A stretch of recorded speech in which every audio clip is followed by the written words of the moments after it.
മാതൃത്വം അതിലും വലുതായിട്ട് ഒന്നും ഇല്ല എന്ന് പറയാറുണ്ട്. ഈ ഭൂമിയിലെ സ്നേഹത്തിന്റെ പരിപൂർണത മാതൃത്വത്തിലാണ്.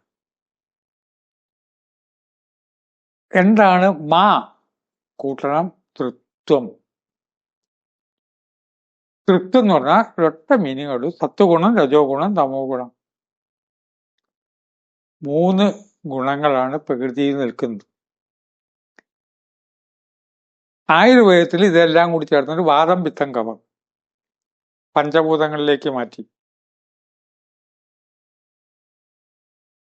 ത്രിഗുണങ്ങളില്ല, മാ ഇല്ല, തൃത്വം 3 ഇല്ല.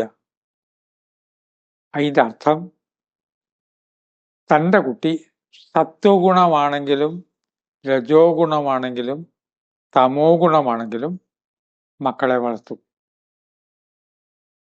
ഏതെങ്കിലും ഒരാൾ പറയാണ് ഈ കുട്ടി ഇങ്ങനെ ആയിരിക്കും, മോശക്കാരനായിരിക്കും, തമോ ഗുണാവും.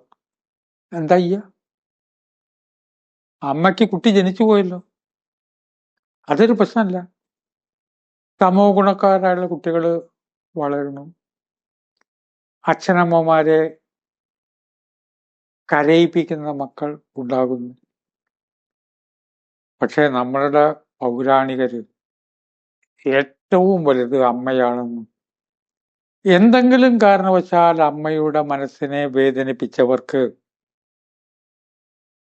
ഒരു ഗതിയും കിട്ടുകയില്ല എന്നാണ് പറയുന്നത്.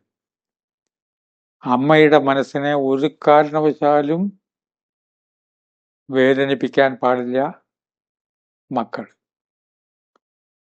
പക്ഷെ അമ്മമാരെ വേദനിപ്പിക്കുക എന്നുള്ളത് വിനോദമായി കരുതുന്നവരുണ്ട്. അമ്മയുടെ ഇഷ്ടം കേൾക്കാതെ, അച്ഛന് പ്രാധാന്യമുണ്ട്. ഇന്നിപ്പോ വിഷയം അമ്മ എന്നായതുകൊണ്ടാണ് ഇത് പറയാൻ കാരണം. അച്ഛന് പ്രാധാന്യം ഇല്ലേ എന്ന് ചോദിക്കരുത്. ഇന്നിപ്പോ വിഷയം അമ്മയാണ്. അമ്മ പറഞ്ഞ് കേട്ടില്ല.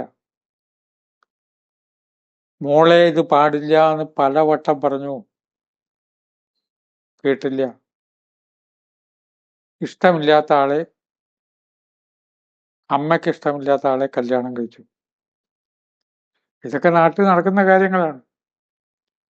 അമ്മയുടെ തെറ്റി പിണങ്ങി അകലെ താമസിക്കുക. അങ്ങനെ വർഷങ്ങൾ കഴിഞ്ഞു, അമ്മയെ കണ്ടിട്ടേ ഇല്ല, കൊല്ലങ്ങളായിട്ട്. അങ്ങനെ ഗർഭിണിയായി. പ്രസവിക്കാൻ ഇപ്പോ ഏറ്റവും പ്രധാനപ്പെട്ട ആശുപത്രിയിൽ അഡ്മിറ്റ് ചെയ്താൽ പരമാവധി ശ്രമിക്കും, പരമാവധി രക്ഷപ്പെടുത്തും. ഇത് രക്ഷപ്പെടുത്താൻ പറ്റാത്ത സ്റ്റേജെത്തി. രക്ഷപ്പെടുത്താൻ പറ്റില്ല, മരിച്ചു പോകും. സുഖപ്രസവം ശരിയാവുന്നില്ല. ആ സമയത്ത് ഒരു കാരണവർ പറഞ്ഞു, ഈ സുഖപ്രസവം എന്നുള്ളത് ചിലപ്പോൾ നടക്കാതെ വരാറുണ്ട്. പണ്ട് മുതൽക്കേ നമ്മുടെ ഗ്രാമീണർ ചെയ്തിരുന്ന ഒരു കാര്യമുണ്ട്. സുഖപ്രസവം നടന്നില്ലെങ്കിൽ, അമ്മ ജീവിച്ചിരിക്കുന്നുണ്ടെങ്കിൽ അമ്മയുടെ പാദം കഴുകിയ വെള്ളം കൊണ്ടുവന്ന് കുടിക്കുക. ഭാരതത്തിൽ പലയിടത്തിലും ഉണ്ടല്ലോ, കേരളത്തിലും ഉണ്ട്. കൊല്ലത്ത് ഒരിടത്ത് അടുത്ത കാലത്ത് ഇപ്പൊ അതുണ്ടായി. പാദം കഴുകിയ വെള്ളത്തിൽ അമ്മ കാലൊക്കെ ആദ്യം ഒന്ന് കഴുകാട്ടോ. പാദം കഴുകിയ വെള്ളത്തിട്ട് അതല്ല പ്രധാനം. അമ്മ കാലൊക്കെ കഴുകിയതിന് ശേഷം ഒരു തളികയിൽ കാല് വെച്ചിട്ട് പ്രാർത്ഥിച്ചു കൊണ്ടിരിക്കുക. ആ പാദം കഴുകിയ വെള്ളം നാക്കും തുമ്പിലെത്തുമ്പോൾ സുഖപ്രസവം നടക്കുമെന്നാണ് പറയുന്നത്. അനുഭവസ്ഥര് ധാരാളം ഉണ്ട്. കേരളത്തിന്റെ പുറത്തു പോയിട്ട് ഞാൻ എവിടേക്കോ അത് പ്രഭാഷണ മധ്യട്ട ഇത് പറഞ്ഞപ്പോൾ പല മലയാളികളും പറഞ്ഞിട്ടുണ്ട്, ഈ നാട്ടിലും ഇങ്ങനെ ഒരു സിസ്റ്റമുണ്ട് ഇതിനോടനുബന്ധിച്ച്. കാല് കഴുകിയ വെള്ളം എന്നുള്ളതല്ല, അമ്മയുടെ പ്രാർത്ഥന, അമ്മയുടെ റെക്കി പവർ, ആ റെക്കി പവർ പ്രയോജനം ചെയ്യും.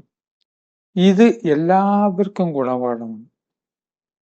അമ്മ പറഞ്ഞ അനുസരിച്ചില്ലെങ്കിൽ വരെ അമ്മയെ വല്ലാതെ ധിക്കരിക്കരുത്. ചിന്തയ്ക്ക് വിട്ടു വാക്കുകൾ സംഭരിക്കുന്നു. നമസ്കാരം.